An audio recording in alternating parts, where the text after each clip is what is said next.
স্বপ্ন পূরণ হলো মুসলিম জাতির, এ যেন নতুন খবর শুনলো পুরো মুসলিম বিশ্ব।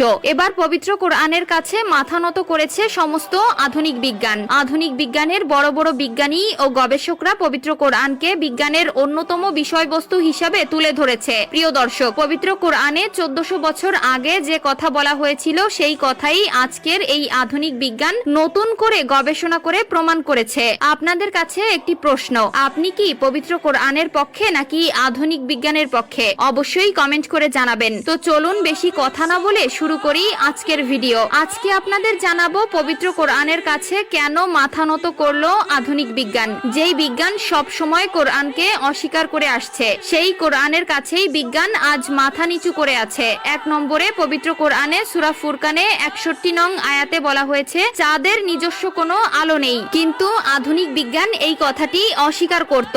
এখনকার আধুনিক বিজ্ঞান কয়েক বছর আগেই জেনেছে চাঁদের সত্যি নিজস্ব কোনো আলো নেই। 2 নম্বরে পবিত্র কোরআনে সূরা কিয়ামার 3 ও 4 নং আয়াতে বলা হয়েছে, মানুষের আঙ্গুলের ছাপ দিয়ে মানুষকে আলাদাভাবে শনাক্ত করা সম্ভব, যা আজকের আধুনিক বিজ্ঞান প্রমাণ করেছে এবং এর প্রধান সাক্ষী আমরা নিজেই। আজকাল সমস্ত ডকুমেন্টে নিজেদের আঙ্গুলের ছাপ ব্যবহার করতে হয়। 3 নম্বরে আধুনিক বিজ্ঞান যে বিগ ব্যাং থিওরি আবিষ্কার করেছে তার বয়স মাত্র 40 বছর, কিন্তু পবিত্র কোরআনে সূরা আম্বিয়ার 30 নং আয়াতে এই কথা বলা হয়েছে আরো 1400 বছর আগে। 4 নম্বরে পানি চক্রের কথা বিজ্ঞান জেনেছে বেশি দিন হয়নি, কিন্তু সূরা জুমার 21 নং আয়াতে 1400 বছর আগেই পানি চক্রের কথা বলা হয়েছে। 5 নম্বরে বিজ্ঞান কয়েক বছর আগে গবেষণা করে জেনেছে লবণাক্ত পানি ও মিষ্টি পানি একসাথে মিশ্রিত হয় না, কিন্তু পবিত্র কোরআনের সূরা ফুরকানের 25 নং আয়াতে এই কথা বলা হয়েছে 1400 বছর আগেই। 6 নম্বরে ইসলাম মদকে হারাম করেছে, চিকিৎসা বিজ্ঞান বলছে মদ পান লিভারের ক্ষতি করে। 7 নম্বরে